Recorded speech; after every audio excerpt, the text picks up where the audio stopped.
St. Augustine's Confessions, Book 11,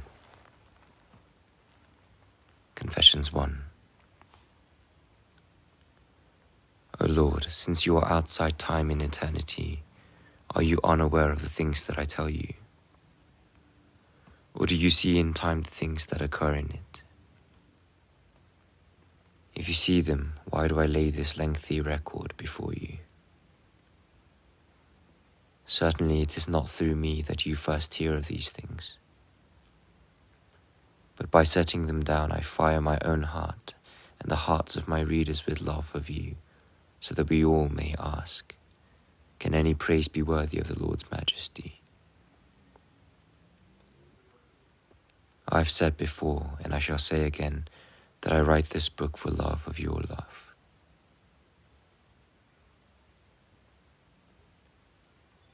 When we pray, we ask for what we need. Yet the truth himself has told us, your heavenly Father knows well what your needs are before you ask him. So by confessing our own miserable state and acknowledging your mercy towards us, we open our hearts to you, so that you may free us wholly, as you have already begun to do. Then we shall no longer be miserable in ourselves, but will find our true happiness in you. For you have called us to be poor in spirit, to be patient and to mourn, to hunger and thirst for holiness, to be merciful and clean of heart, and to be peacemakers. To the best of my power and the best of my will, I have laid this long account before you, because you first willed that I should confess to you, O Lord my God. For you are gracious, your mercy endures forever.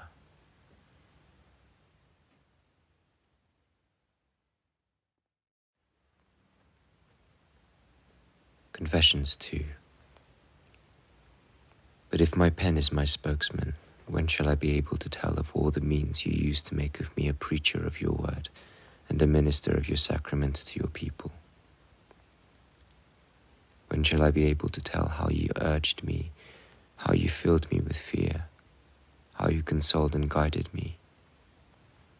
Every particle of sand in the glass of time is precious to me, even if I were able to set my facts in order and give an account of them. I have long been burning with desire to contemplate your law, and to confess to you both what I know of it and where my knowledge fails. How far the first gleams of your light have illumined me, and how dense my darkness still remains and must remain until my weakness is swallowed up in your strength. And I do not wish to allow my time to slip away by undertaking any other task when I am free from the necessity of caring for my bodily needs, of studying, and of giving to others the service which I render them, whether it is my duty to give it or not.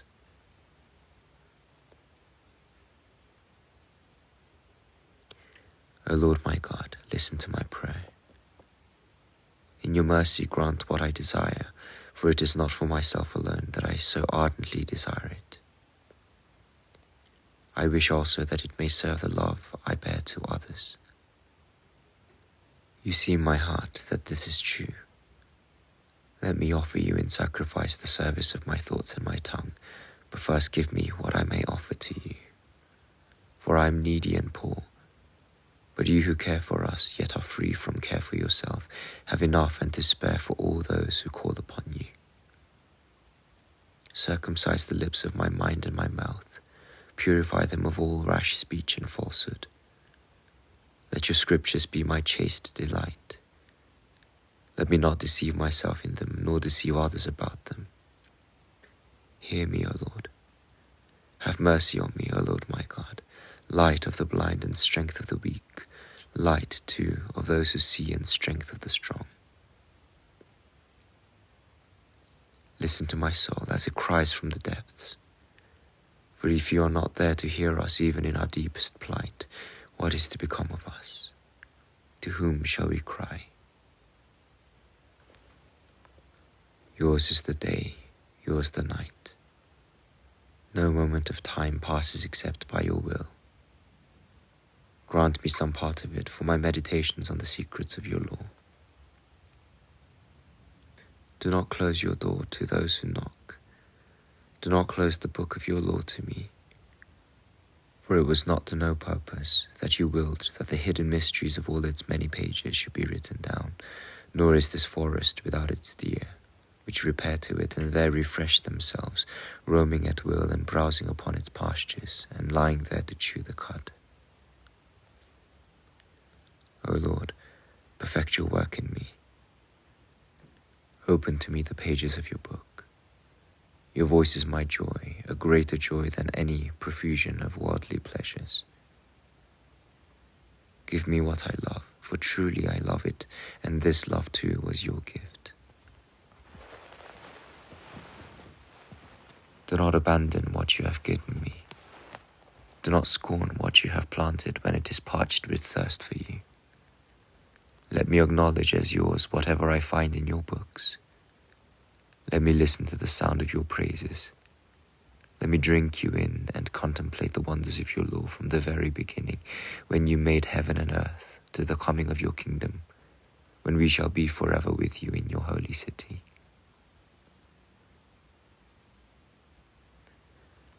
O Lord, have mercy on me and grant what I desire. For as I believe, this longing of mine does not come from a desire for earthly things, for gold and silver, precious stones and fine garments, worldly honors and power, sensual pleasures, or the things which are needed for my body and for my pilgrimage through life. If we make it our first care to find the kingdom of God and his approval, all these things shall be ours without the asking. Listen, my God, as I tell you the cause of my longing. The wicked have told me of things that delight them, but not such things as your law has to tell. This is the reason for my longing. Take heed of it, Father. Examine it. Let it find approval in your eyes, and may it be pleasing to you as I stand before your mercy, that I should find grace in your sight, so that the hidden meaning of your words may be revealed to me. Open your door to my knocking. This I beg of you through our Lord Jesus Christ, your Son, the man of your right hand, the Son of Man, whom you have established for yourself as mediator between yourself and us. He was the one whom you sent to find us when we were not looking for you, and you sent him to find us so that we should look for you. He is your word, by which you have made all things, myself among them. He is your only Son, through whom you have called your faithful people, and myself among them, to make them your sons by adoption. Through him I beseech you, for he sits at your right hand and pleads for us. In him the whole treasury of wisdom and knowledge is stored up, and these are the treasures that I seek in your books. He told us himself, and he is the truth, that he is one of whom Moses wrote.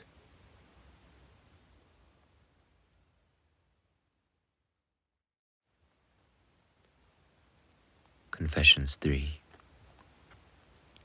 Let me hear and understand the meaning of the words. In the beginning you made heaven and earth. Moses wrote these words. He wrote them and passed on into your presence, leaving this world where you spoke to him. He is no longer here, and I cannot see him face to face. But if he were here, I would lay hold of him, and in your name I would beg and beseech him to explain those words to me.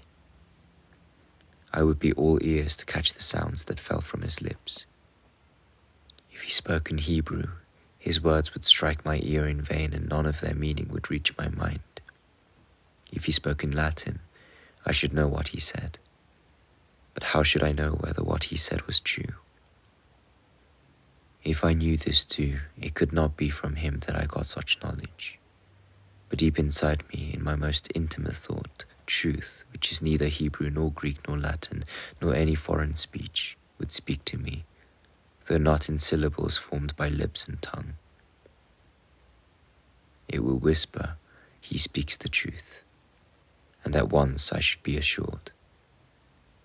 In all confidence I would say to this man, your servant, what you tell me is true. Since then I cannot question Moses, whose words were true, because you, the truth, filled him with yourself. I beseech you, my God, to forgive my sins, and to grant me the grace to understand those words, as you granted him, your servant, the grace to speak them.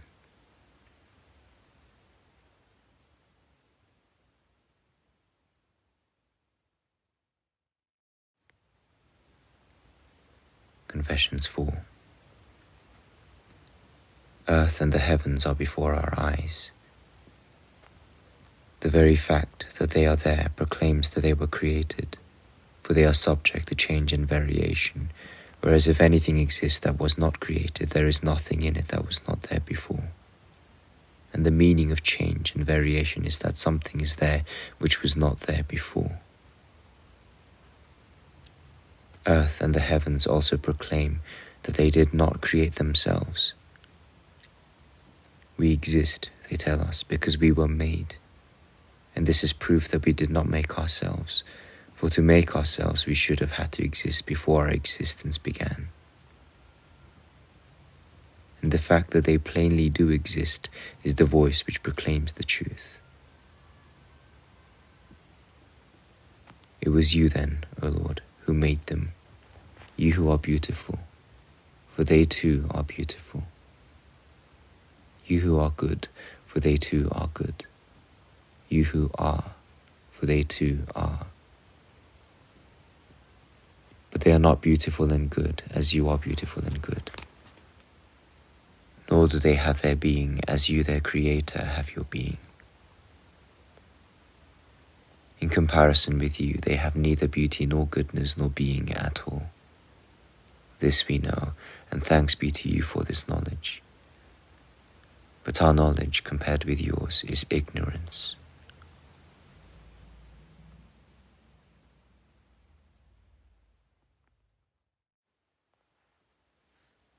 Confessions 5.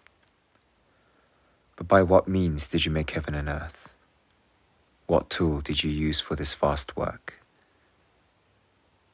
You did not work as a human craftsman does, making one thing out of something else as his mind directs.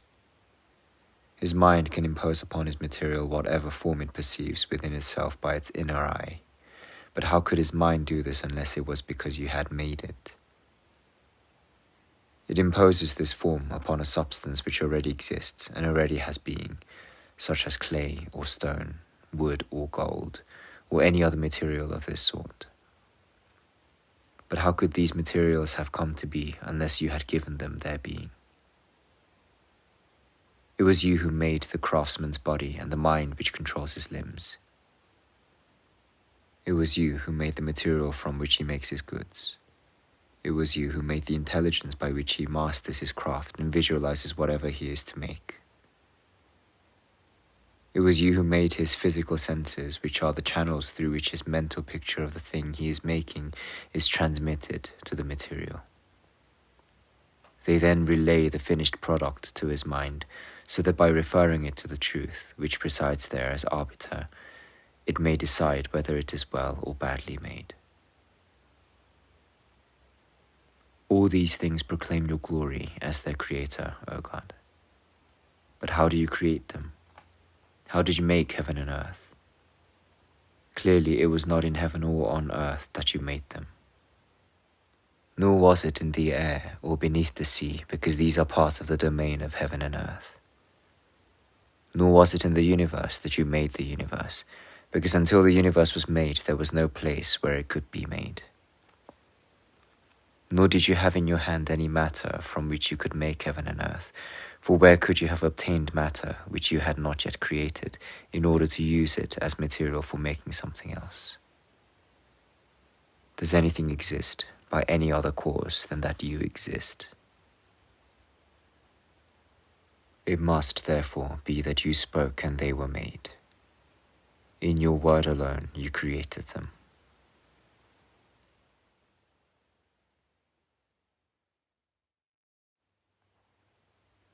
Confession 6. But how did you speak? Did you speak as you did when your voice was heard in the cloud saying, 'This is my beloved Son'? At that time your voice sounded and then ceased. It was speech with a beginning and an end. Each syllable could be heard and then died away, the second following after the first and the third after the second, and so on in sequence until the last syllable followed all the rest and then gave place to silence. From this it is abundantly clear that your speech was expressed through the motion of some created thing, because it was motion subject to the laws of time, although it served your eternal will. These words, which you had caused to sound in time, were reported by the bodily ear of the hearer to the mind, which has intelligence and inward hearing responsive to your eternal word. The mind compared these words, which it heard sounding in time, with your word, which is silent and eternal, and said, God's eternal word is far, far different from these words which sound in time. They are far beneath me. In fact, they are not at all, because they die away and are lost. But the word of my God is above me and endures forever. If therefore, in order that heaven and earth should come into being, you spoke in words which sounded and then died away, and if this was the way in which you created heaven and earth, then there must have been some material thing created before heaven and earth, something which by its motion in time could lend itself as a mouthpiece through which those words could be spoken in time. But there was no material thing before heaven and earth. Or if there was, you must certainly have created it by an utterance outside time, so that you could use it as the mouthpiece for your decree, uttered in time, that heaven and earth should be made. For whatever you might have used to produce the voice by which the decree was uttered, it would not have existed at all unless it had been made by you.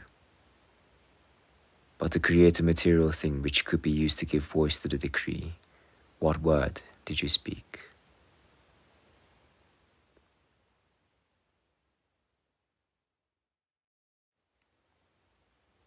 Confession 7. It is in this way, then, that you mean us to understand your word, who is God with you, God with God. Your word uttered eternally, in whom all things are uttered eternally. For your word is not speech in which each part comes to an end when it has been spoken, giving place to the next, so that finally the whole may be uttered. In your word, all is uttered at one and the same time, yet eternally. If it were not so, your word would be subject to time and change, and therefore would be neither truly eternal nor truly immortal. This I know, my God, and I thank you for the knowledge. I know it, O Lord my God. I confess it to you. And whoever is not ungrateful for the certainty of your truth knows it and praises you for it as I do. For we know, O Lord, that the extent to which something once was, but no longer is the measure of its death. And the extent to which something once was not, but now is the measure of its beginning.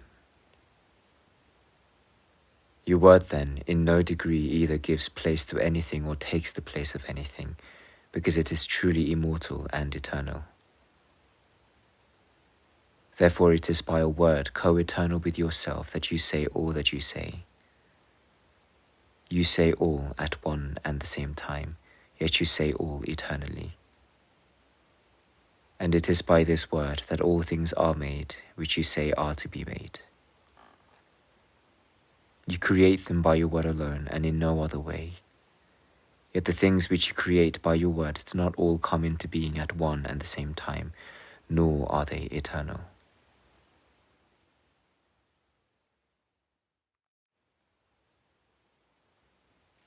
Confessions 8. Why is this so, O Lord my God? In some degree I see why it is, but I do not know how to put it into words except by saying that whatever begins to be or ceases to be does so at the moment when the eternal reason knows that it should begin to be or cease to be, although in the eternal reason there is no beginning and no ending. The eternal reason is your word, who is also the beginning, because he also speaks to us. So he tells us in the gospel by word of mouth. Your word, the beginning, made himself audible to the bodily ears of men, so that they should believe in him, and by looking for him within themselves should find him in the eternal truth, where the one good master teaches all who listen to him. It is there that I hear your voice, O Lord, telling me that only a master who really teaches us really speaks to us. If he does not teach us, even though he may be speaking, it is not to us that he speaks. But who is our teacher except the truth which never changes? Even when we learn from created things which are subject to change, we are led to the truth which does not change. And there we truly learn, as we stand by and listen to him and rejoice at hearing the bridegroom's voice, restoring ourselves to him who gave us our being. He is therefore the beginning, the abiding principle, for unless he remained when we wandered in error, there would be none to whom we could return and restore ourselves. But when we return from error, we return by knowing the truth. And in order that we may know the truth, he teaches us, because he is the beginning, and he also speaks to us.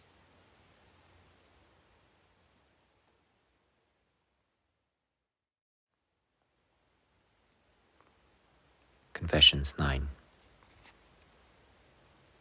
He is the beginning, O God, in which you made heaven and earth. In this wonderful way you spoke and created them in your word, in your Son, who is your strength, your wisdom, and your truth. Who can understand this mystery or explain it to others? What is that light whose gentle beams now and again strike through to my heart, causing me to shudder in awe, yet firing me with their warmth? I shudder to feel how different I am from it, yet insofar as I am like it, I am aglow with its fire. It is the light of wisdom, wisdom itself, which at times shines upon me, parting my clouds. But when I weakly fall away from its light, those clouds envelop me again in the dense mantle of darkness which I bear for my punishment. For my strength ebbs away for very misery, so that I cannot sustain my blessings. And so I shall remain until you, O Lord, who have pardoned all my sins, also heal all my mortal ills. For you will rescue my life from deadly peril. Crown me with the blessings of your mercy. Content all my desire for good. Restore my youth as the eagle's plumage is restored. Our salvation is founded upon the hope of something, and in endurance we await the fulfillment of your promises. Let those who are able listen to your voice speaking to their hearts. Trusting in your inspired words, I shall cry out, what diversity, Lord, in your creatures! What wisdom has designed them all! The beginning is wisdom, and wisdom is the beginning in which you made heaven and earth.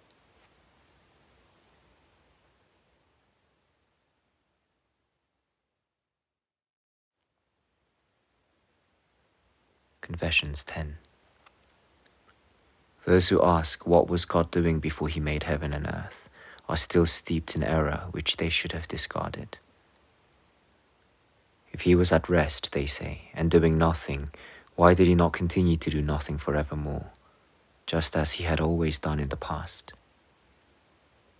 If the will to create something which he had never created before was new in him, if it was some new motion stirring in him, how can we say that his is true eternity when a new will, which had never been there before, could arise in it? For the will of God is not a created thing. It is there before any creation takes place, because nothing could be created unless the will of its creator preceded its creation.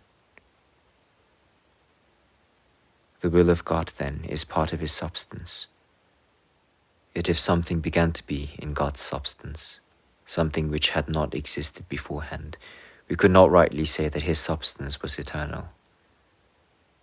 But if God's will that there should be a creation was there from all eternity, Why is it that what he has created is not also eternal?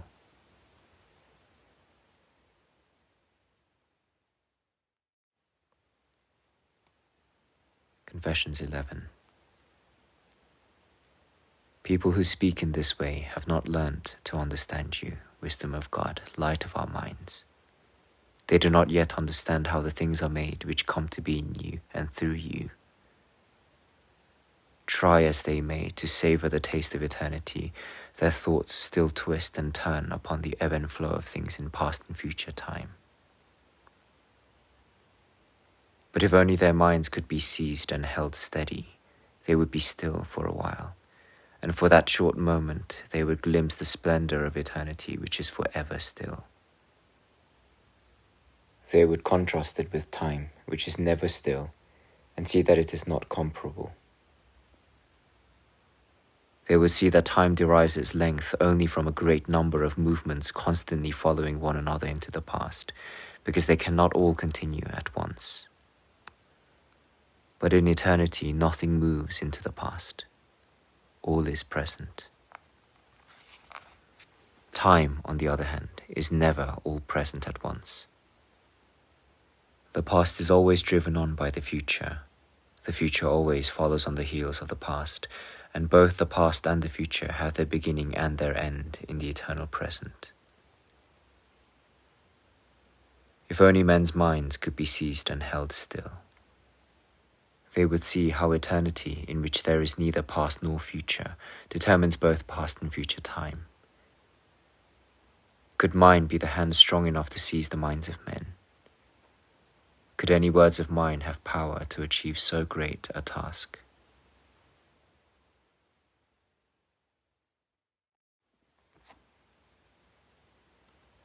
Confessions 12. My answer to those who ask, what was God doing before he made heaven and earth, is not he was preparing hell for people who pry into mysteries.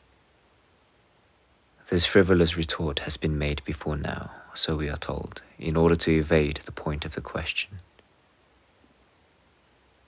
But it is one thing to make fun of the questioner and another to find the answer. So I shall refrain from giving this reply. For in matters of which I am ignorant, I would rather admit the fact than gain credit by giving the wrong answer and making a laughingstock of a man who asks a serious question.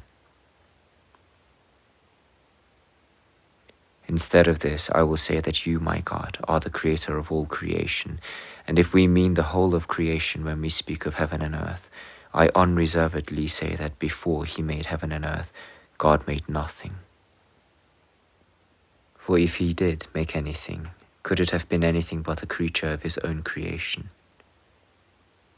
I only wish I knew everything that I could profit by knowing, with as much certainty as I know, that no creature was made before any creation took place.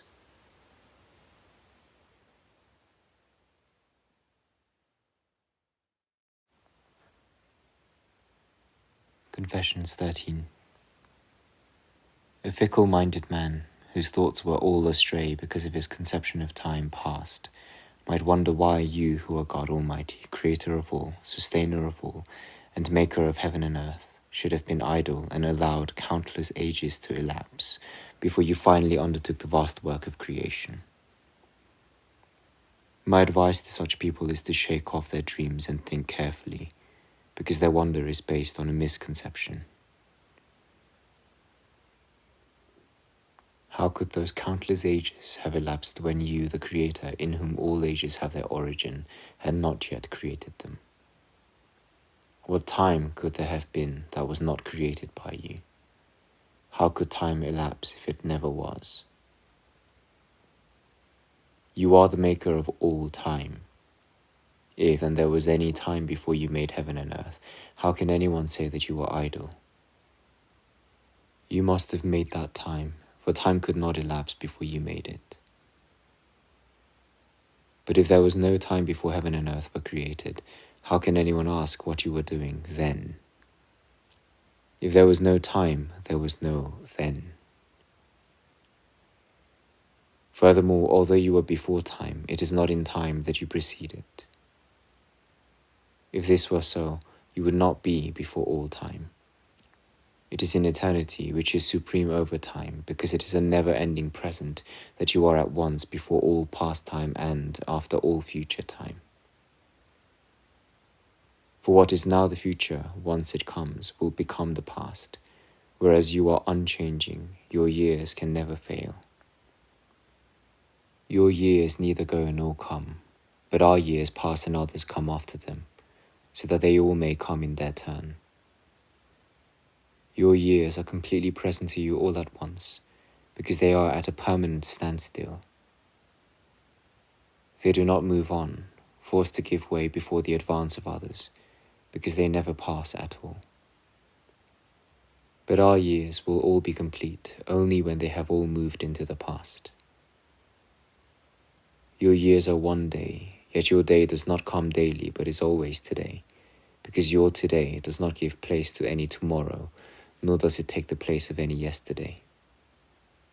Your today is eternity, and this is how the Son, to whom you said, "I have begotten you this day," was begotten co-eternal with yourself. You made all time. You are before all time, and the time, if such we may call it, when there was no time, was not time at all.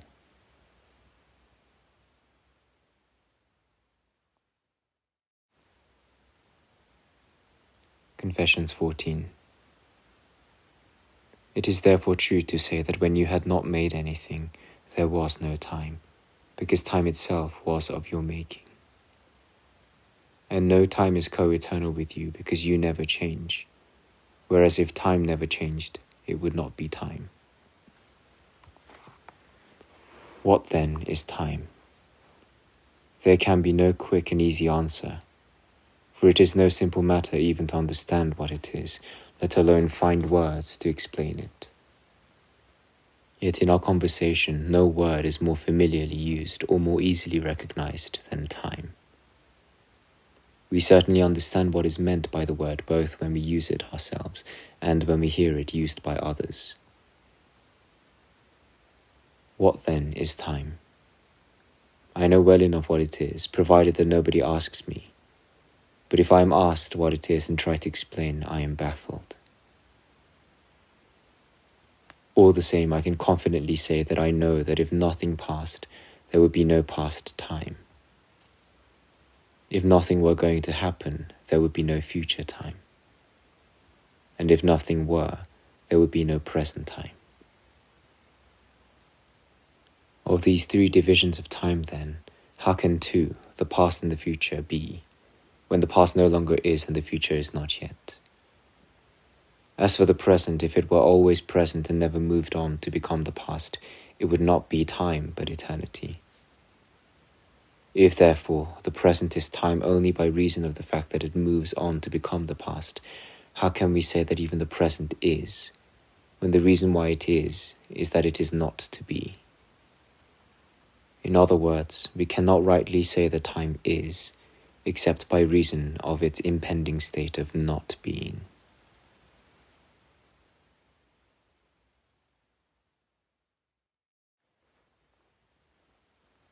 Confessions 15. Yet we speak of a long time and a short time, though only when we mean the past or the future. For example, we say that 100 years is a long time ago or a long time ahead. A short time ago or a short time ahead we might put at 10 days. But how can anything which does not exist be either long or short? For the past is no more and the future is not yet. Surely then, instead of saying it is a long time, we ought to say of the past, it was a long time, and of the future, it will be a long time. My Lord, my light, does not your truth make us look foolish in this case too? For if we speak of a long time in the past, do we mean that it was long when it was already past, or before it became the past and was still the present? It could only be long when it was there to be long. Once it was past, it no longer was, and if it no longer was, it could not be long. So we must not say that the past was long, because we shall not be able to find anything in it that could be long, for the simple reason that once it becomes the past, it ceases to be. Instead, we must say that the time of which we are speaking was long when it was the present, because it could have been long only while it was the present. It had not yet become the past, which would have meant that it no longer existed, and therefore something existed which could be long. But as soon as it became the past, it ceased to be long, because it ceased to be at all. Now let us see if our human wits can tell us whether present time can be long, for we are gifted with the ability to feel and measure intervals of time. What is the answer to be? Is the present century a long time? Before we answer this, we must see whether 100 years can possibly be present. If we are in the first year of the 100, that year is present, but the other 99 are future. Therefore, they are not yet. If we are in the second year, 1 year has already passed, 1 is present, and the rest are future. In the same way, whichever of the 100 years that go to make the century we choose to regard as present, those which went before it will be past, and those which come after it will be future. This proves that 100 years cannot be present. Let us see then whether at least the 1 year in which we are is present. If we are in the first month, the other 11 are future. If we are in the second month, the first has passed and the rest are still to come. So we cannot even say that the whole of the current year is present, and if the whole of it is not present, the year is not present. For a year is made up of 12 months. Any of them, the current one, is present, but the others are either past or future. It is not even true that the current month is present, but only one of its days. If it is the first day, the remainder are future. If it is the last day, the rest are past. If it is any day in the middle of the month, it falls between past and future days. Now we can see that the present, which we found was the only one of the 3 divisions of time that could possibly be said to be long, has been whittled down to the space of scarcely 1 day. But here again we must look into the matter more closely, because not even the whole of 1 day is present. It is made up of hours of darkness and hours of daylight, 24 of them. In relation to the first hour, the others are future. In relation to the last, the others are past. And any intermediate hour comes between the hours which precede it and those which follow it. Even that 1 hour consists of minutes which are continually passing. The minutes which have gone by are past, and any part of the hour which remains is future. In fact, the only time that can be called present is an instant, if we can conceive of such, that cannot be divided even into the most minute fractions, and a point of time as small as this passes so rapidly from the future to the past that its duration is without length. For if its duration were prolonged, it could be divided into past and future. When it is present, it has no duration. This being so, when does a time come which we can call long? Not the future, surely, for we do not say of the future that it is long, because it does not yet exist in order to be long. We say that it will be long, but when will it be long? Not while it is still future, because it does not yet exist and therefore cannot be long. If it is to be long, when it passes out of the future, which is not yet in being, and comes into being by becoming the present, this would satisfy the condition that something must exist to be capable of being long. But as we have already seen quite clearly, the present cannot possibly have duration.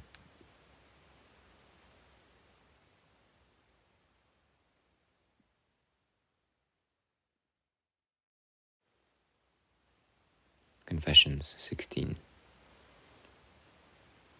Nevertheless, O Lord, we are aware of periods of time. We compare them one with another and say that some are longer and others shorter. We even calculate how much longer or shorter one period is than another. And the result of our calculations tells us that it is 2 or 3 times the length of the one which we take as the unit of measurement, or that the 2 are of equal duration. If we measure them by our own awareness of time, we must do so while it is passing. For no one can measure it either when it is past and no longer exists, or when it is future and does not yet exist. That is, unless he is bold enough to claim that what does not exist can be measured. The conclusion is that we can be aware of time and measure it only while it is passing. Once it has passed, it no longer is, and therefore cannot be measured.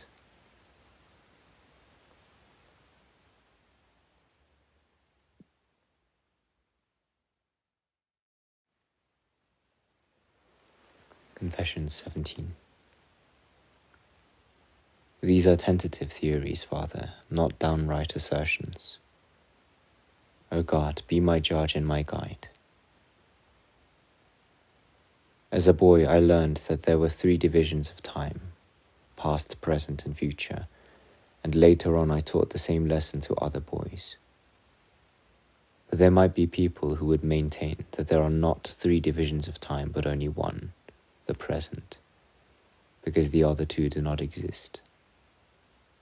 Another view might be that past and future do exist, but that time emerges from some secret refuge when it passes from the future to the present, and goes back into hiding when it moves from the present to the past. Otherwise, how do prophets see the future if there is not yet a future to be seen?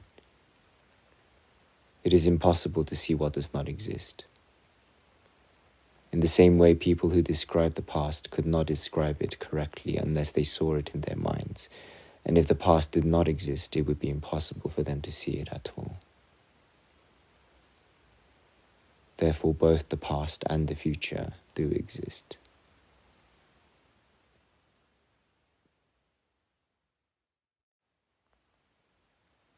Confessions 18.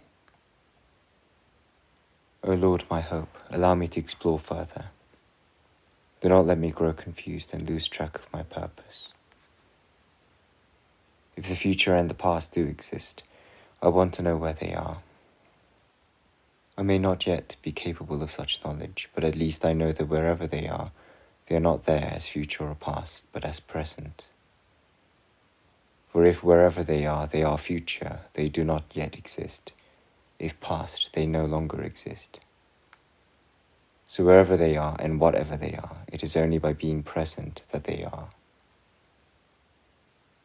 When we describe the past correctly, it is not past facts which are drawn out of our memories, but only words based on our memory pictures of those facts. Because when they happened, they left an impression on our minds by means of our sense perception.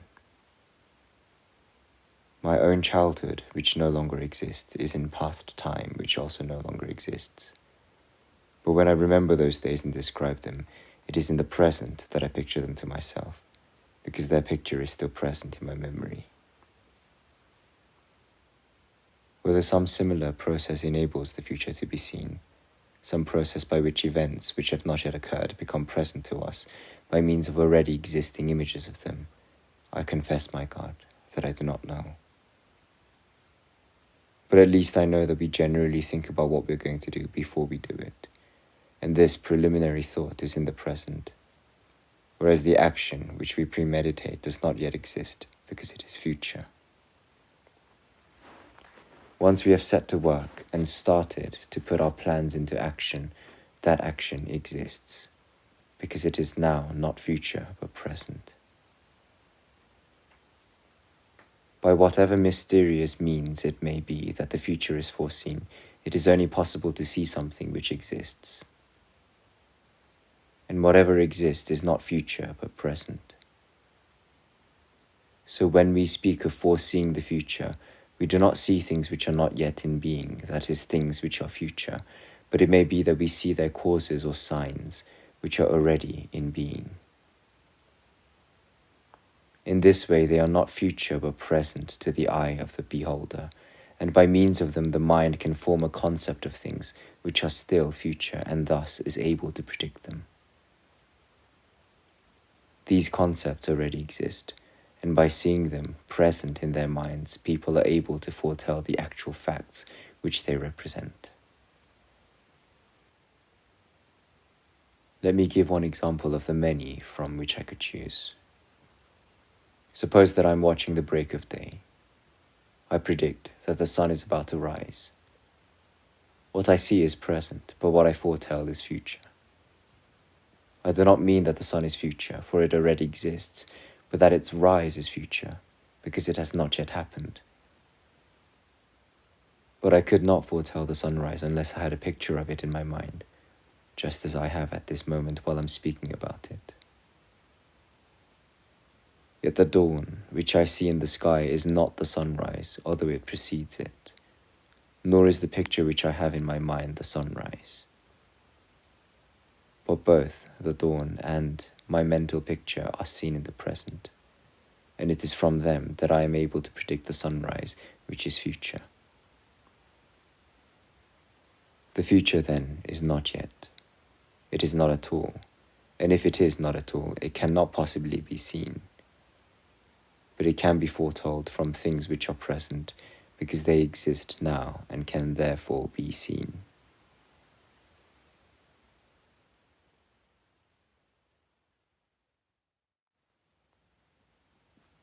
Confessions 19. In what way then do you, ruler of all that you have created, reveal the future to the souls of men? You have revealed it to your prophets. But how do you reveal the future to us when for us the future does not exist? Is it that you only reveal present signs of things that are to come? For it is utterly impossible that things which do not exist should be revealed. The means by which you do this is far beyond our understanding. I have not the strength to comprehend this mystery, and by my own power I never shall. But in your strength I shall understand it, when you grant me the grace to see, sweet light of the eyes of my soul.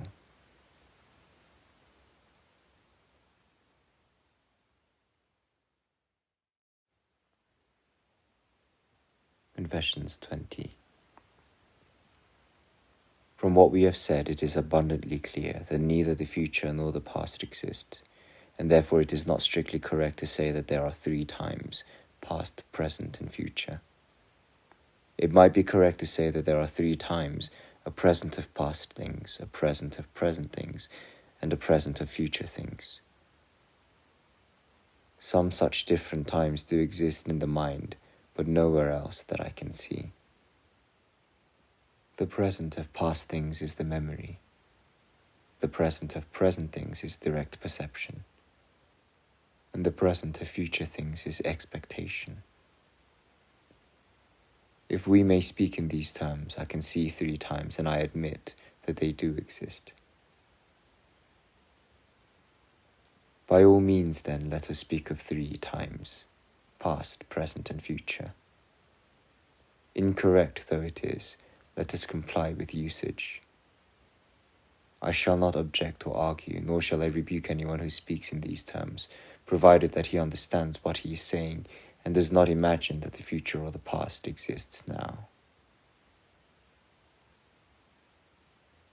Our use of words is generally inaccurate and seldom completely correct, but our meaning is recognized nonetheless.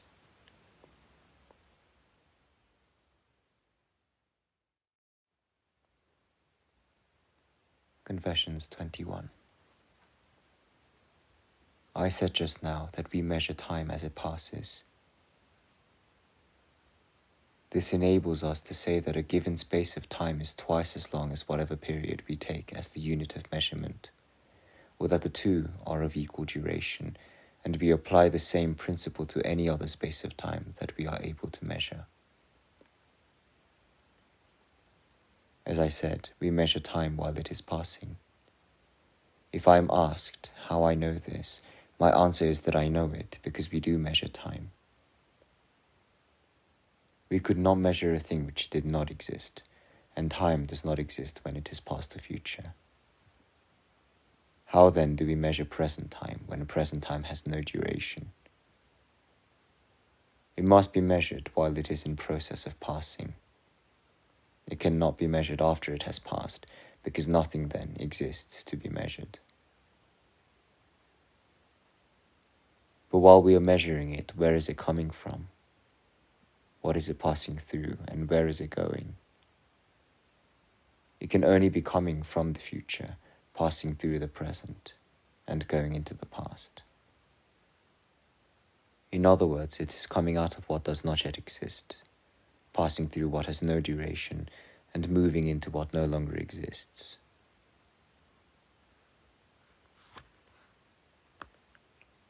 But how can we measure time except in relation to some measurable period? We cannot use the terms as long, twice as long, 3 times as long, and so on, when we speak of time, except in relation to a given period. But to what period do we relate time when we measure it as it is passing? To the future from which it comes? No, because we cannot measure what does not exist. To the present through which it is passing? No, because we cannot measure what has no duration. To the past then, towards which it is going? No again, because we cannot measure what no longer exists.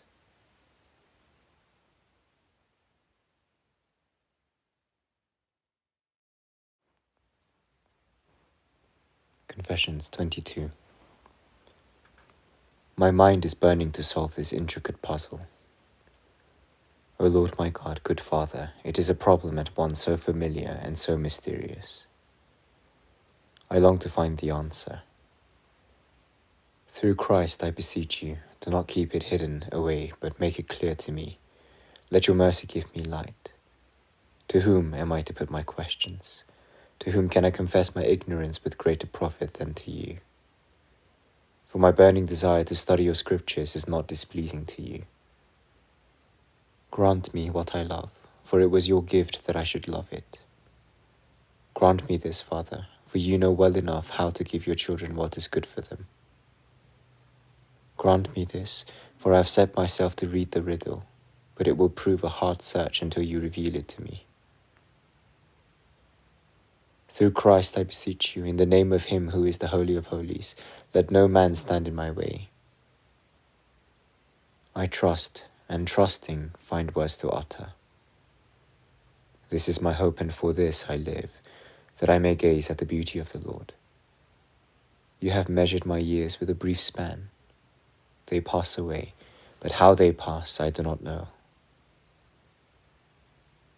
Time and times are words forever on our lips. How long did he speak, we ask?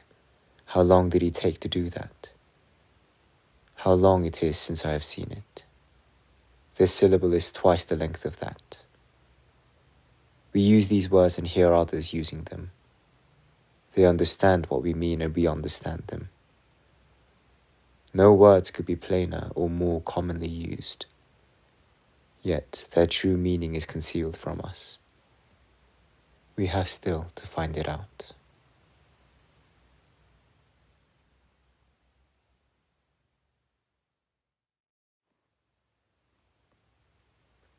Confessions 23. I once heard a learned man say that time is nothing but the movement of the sun and the moon and the stars, but I did not agree.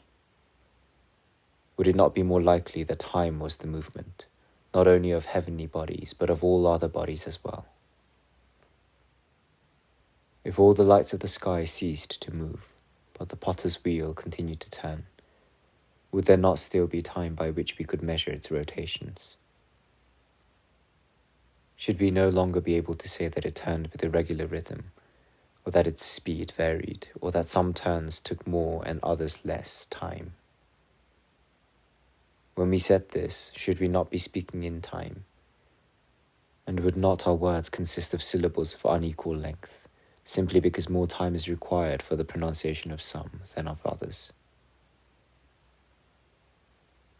O God, grant that men should recognize in some small thing like this potter's wheel the principles which are common to all things, great and small alike.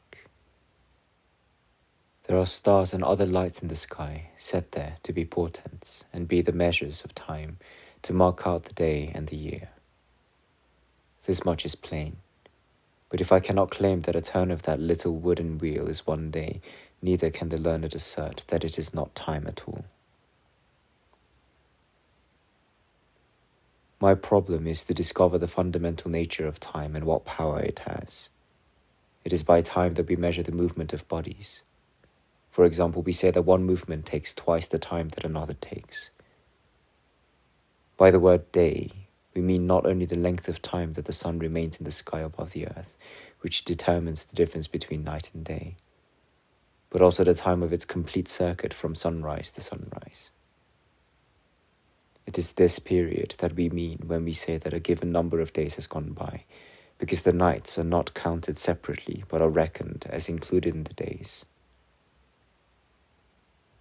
Since, then, a day is completed by the movement of the sun through its total orbit, from the time when it rises in the east until it again reaches the east, my question is whether a day is that movement itself, the time needed for its completion, or a combination of both.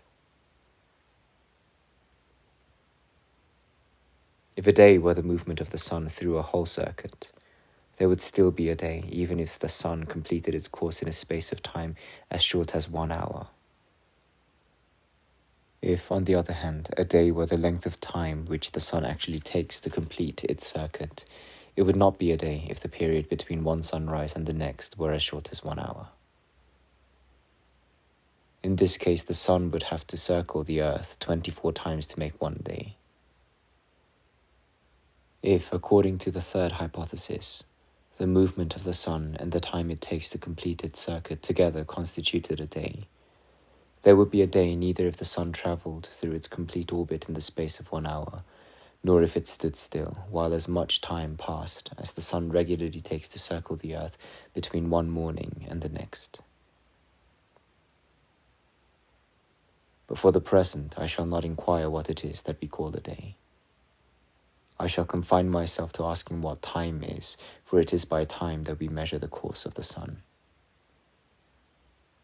If it travelled around the earth in a space of time equal to 12 hours, we should say that it had completed its course in half the usual time.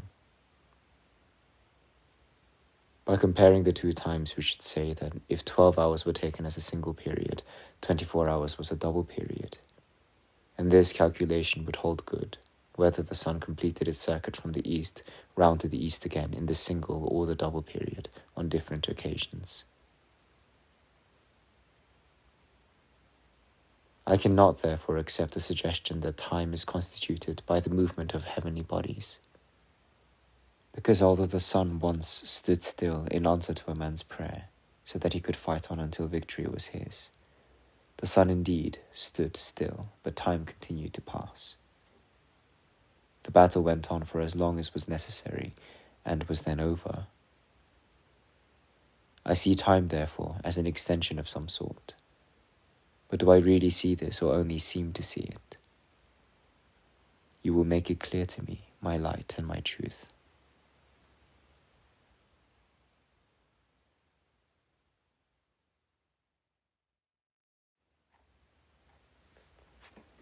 Confessions 24.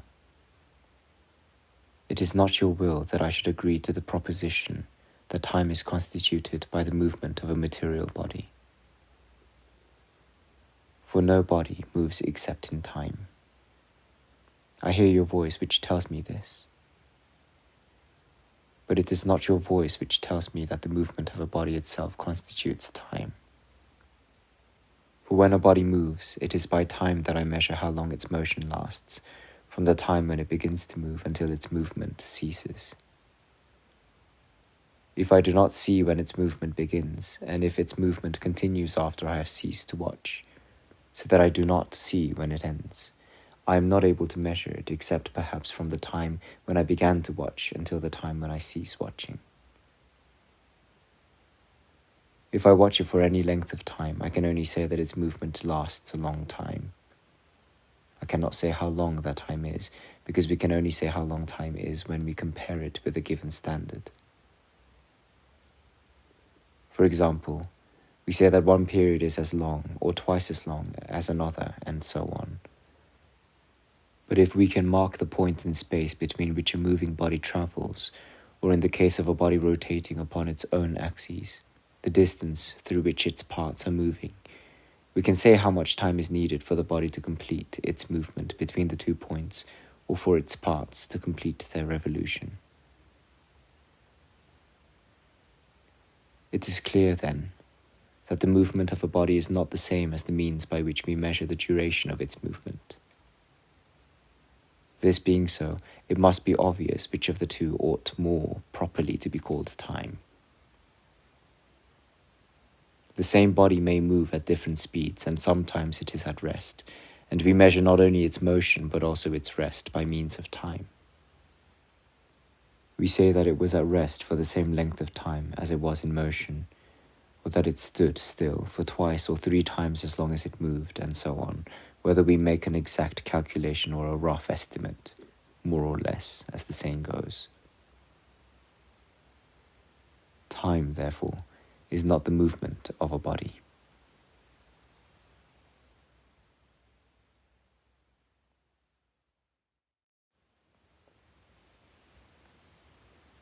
Confessions 25. I confess to you, Lord, that I still do not know what time is. Yet I confess too that I do know that I am saying this in time, that I have been talking about time for a long time, and that this long time would not be a long time if it were not for the fact that time has been passing all the while. How can I know this when I do not know what time is? Is it that I do know what time is, but do not know how to put what I know into words? I am in a sorry state, for I do not even know what I do not know.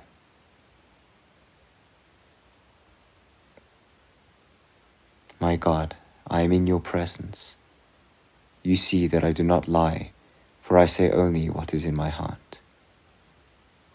It is you, Lord, that keep the lamp of my hopes still burning.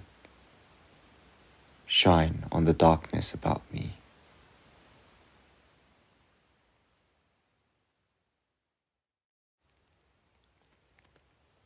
Confessions 26.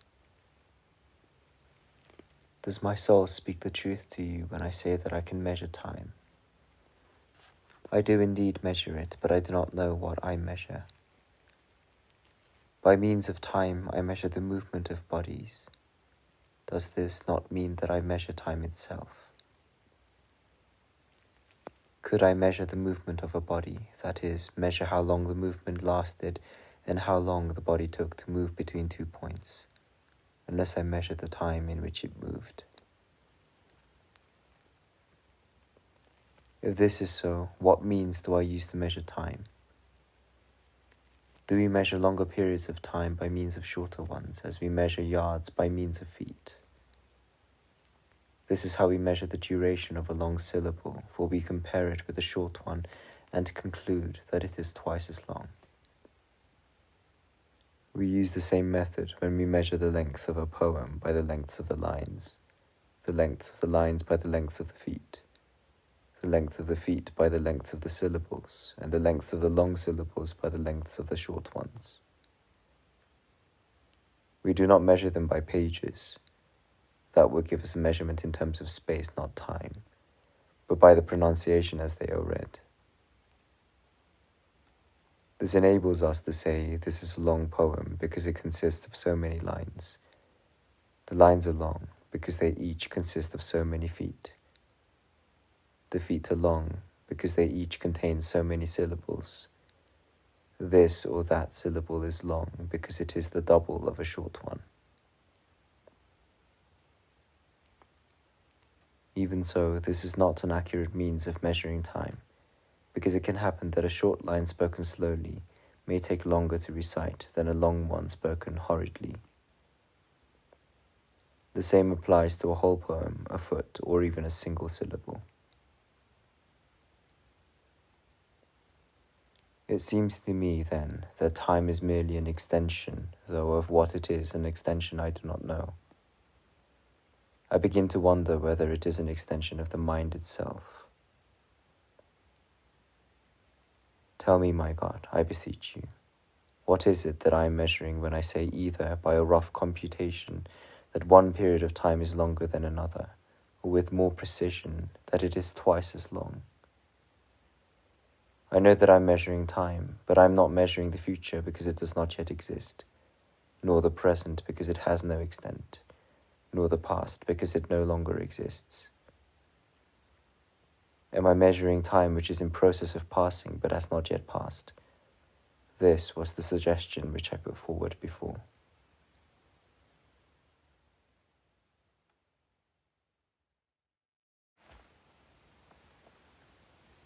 Confessions 27. Be resolute, my soul. Onward with all your endeavour. God is our defence, for his we are. He it was that made us. Onward, where truth begins to dawn. Suppose that we hear a noise emitted by some material body. The sound begins and we continue to hear it. It goes on until finally it ceases. Then there is silence. The sound has passed and is no longer sound. Before it began, it was future and could not be measured, because it did not yet exist. Now that it has ceased, it cannot be measured, because it no longer exists. It could only be measured while it lasted, because then it existed and could be measured. But even then it was not static, because it was transient, moving continually towards the point when it would no longer exist. Was it all the more measurable because of this fact? While it was transient, it was gaining some extent in time by which it could be measured, but not in present time, for the present has no extent. Let us assume then that it could be measured at this stage. Now let us imagine another noise. The sound begins and goes on continuously and evenly without variation. If we are to measure it, we must do so while it lasts, because once the sound has ceased, it will be a thing of the past, and if it no longer exists, it cannot be measured. So let us try to measure it and give an accurate estimate of its duration. But the noise is still to be heard, and it can only be measured from the point when the sound begins to its final point when it ceases. In fact, what we measure is the interval between a beginning and an end. For this reason, a sound which has not yet come to an end cannot be measured in such a way as to enable us to say how long or short it is, or to say that it is equal in duration to any other noise, or to make any statement of comparison, such as that it is half as long or twice as long as another. But when it comes to an end, it will no longer exist. How then shall we be able to measure it? Nevertheless, we do measure time. We cannot measure it if it is not yet in being, or if it is no longer in being, or if it has no duration, or if it has no beginning and no end. Therefore we measure neither the future nor the past, nor the present, nor time that is passing, yet we do measure time. Take the line, Deus creator omnium, which consists of 8 syllables, alternately short and long. The 4 short syllables, the first, third, fifth, and 7th, are single in quantity compared with the 4 long ones, that is, the 2nd, 4th, 6th, and 8th. Each of the long syllables is a double quantity compared with each of the short ones. I can tell this because by pronouncing them, I find it to be the case, insofar as I can rely upon the plain evidence of my own hearing. As far as my ear enables me to do so, I judge the length of a long syllable by comparing it with a short one, and my ear tells me that it is twice as long. But I hear the 2 syllables one after the other, and if the short one comes first and the long one second, how is my ear to retain the sound of the short one in order that I may compare the 2 for the purpose of measurement? I must do this if I am to find out that the long one is double the quantity of the short one, But how can I do it if the long sound does not begin until the short one has ceased? Nor can I even measure the long one while it is still present, because I cannot measure it until it is completed, and once it is completed, it is no longer there to be measured. What then is it that I measure? What has become of the short syllable which I use as a standard of measurement? What has become of the long one which I measure? The sound of both is finished and has been wafted away into the past. They no longer exist. All the same, I measure them, and insofar as I can trust my practiced ear, I say confidently that one is a single and the other a double quantity. And by quantity, of course, I mean their duration in time. I can only do this because they are both completed and are now things of the past. So it cannot be the syllables themselves that I measure, since they no longer exist. I must be measuring something which remains fixed in my memory. It is in my own mind, then, that I measure time. I must not allow my mind to insist that time is something objective. I must not let it thwart me because of all the different notions and impressions that are lodged in it. I say that I measure time in my mind, for everything which happens leaves an impression on it, and this impression remains after the thing itself has ceased to be. It is the impression that I measure, since it is still present, not the thing itself, which makes the impression as it passes and then moves into the past. When I measure time, it is this impression that I measure.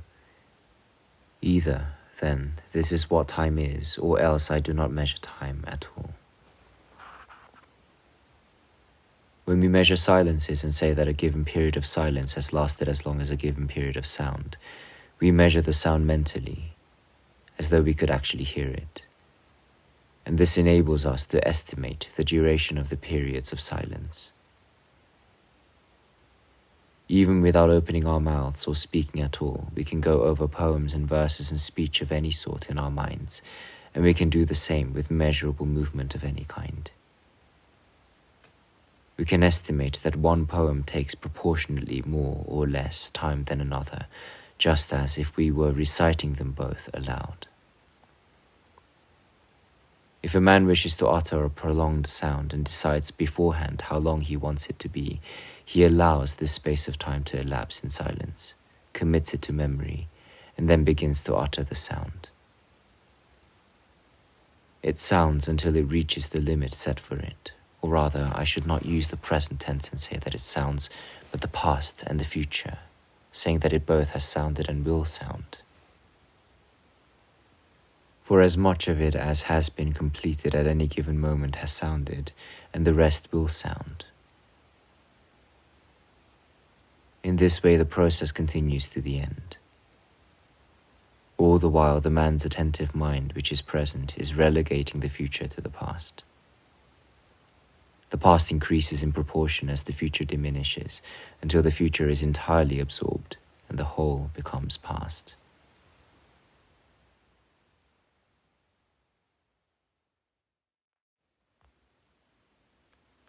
Confessions 28. But how can the future be diminished or absorbed when it does not yet exist? And how can the past increase when it no longer exists? It can only be that the mind, which regulates this process, performs three functions, those of expectation, attention, and memory. The future, which it expects, passes through the present, to which it attends, into the past, which it remembers. No one would deny that the future does not yet exist or that the past no longer exists. Yet in the mind, there is both expectation of the future and remembrance of the past. Again, no one would deny that the present has no duration, since it exists only for the instant of its passage. Yet the mind's attention persists, and through it that which is to be passes towards the state in which it is to be no more. So it is not future time that is long, but a long future is a long expectation of the future.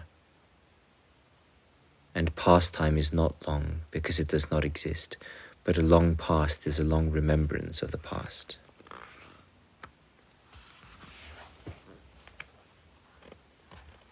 Suppose that I am going to recite a psalm that I know. Before I begin, my faculty of expectation is engaged by the whole of it.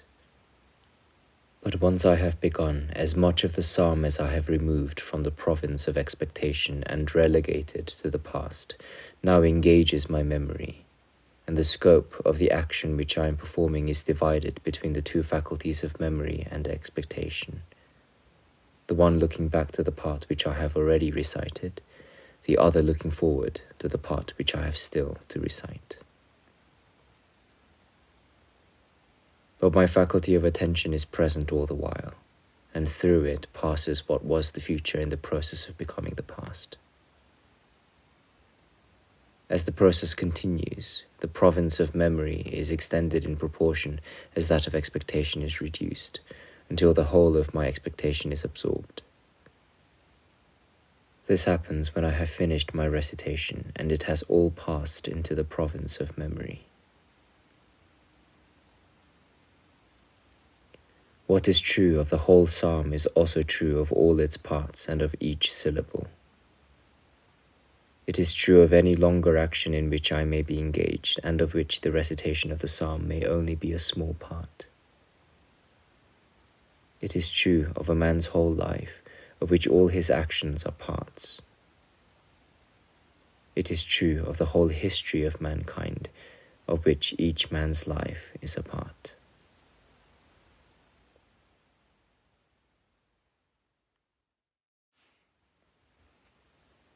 Confessions 29. But to win your favor is dearer than life itself. I see now that my life has been wasted in distractions, but your right hand has supported me in the person of Christ my Lord, the Son of Man, who is the mediator between you who are one and men who are many.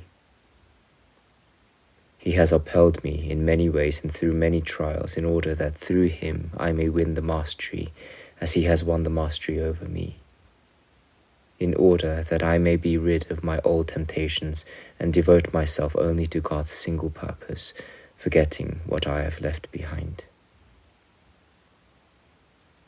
I look forward not to what lies ahead of me in this life and will surely pass away, but to my eternal goal. I am intent upon this one purpose, not distracted by other aims, and with this goal in view I press on, eager for the prize, God's heavenly summons. Then I shall listen to the sound of your praises and gaze at your beauty, ever present, never future, never past. But now my years are but sighs. You, O Lord, are my only solace. You, my Father, are eternal. But I am divided between time gone by and time to come, and its course is a mystery to me. My thoughts, the intimate life of my soul, are torn this way and that in the havoc of change. And so it will be until I am purified and melted by the fire of your love and fused into one with you.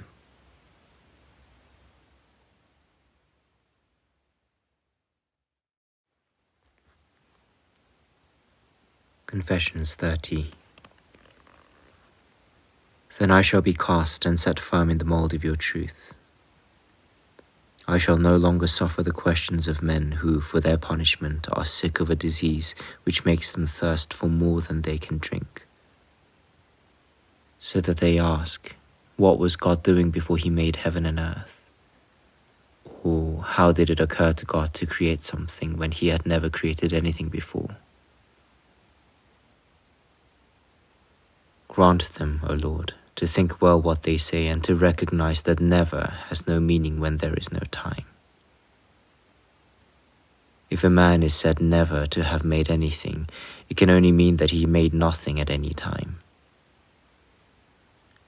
Let them see, then, that there cannot possibly be time without creation. Let them have done with this nonsense. Let them instead be intent on what lies before them. Let them understand that before all time began, you are the eternal creator of all time, and that no time and no created thing is co-eternal with you, even if any created thing is outside time.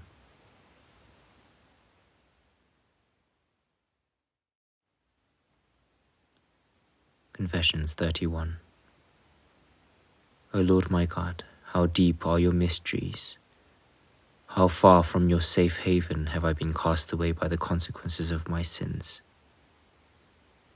Heal my eyes and let me rejoice in your light. If there were a mind endowed with such great power of knowing and foreknowing, that all the past and all the future were known to it as clearly as I know a familiar psalm, that mind would be wonderful beyond belief. We should hold back from it in awe at the thought that nothing in all the history of the past and nothing in all the ages yet to come was hidden from it.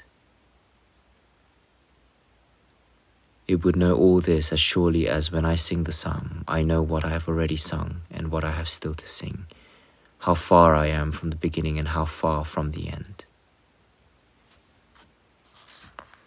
But it is unthinkable that you, creator of the universe, creator of souls and bodies, should know all the past and all the future merely in this way.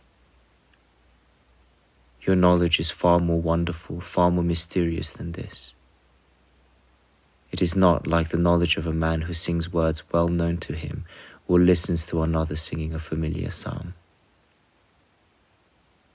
While he does this, his feelings vary and his senses are divided, because he is partly anticipating words still to come and partly remembering words already sung. It is far otherwise with you, for you are eternally without change, the truly eternal creator of minds. In the beginning you knew heaven and earth, and there was no change in your knowledge. In just the same way, in the beginning you created heaven and earth, and there was no change in your action. Some understand this, and some do not. Let all alike praise you. You are supreme above all, yet your dwelling is in the humble of heart. For you comfort the burdened, and none fall who lift their eyes to your high place.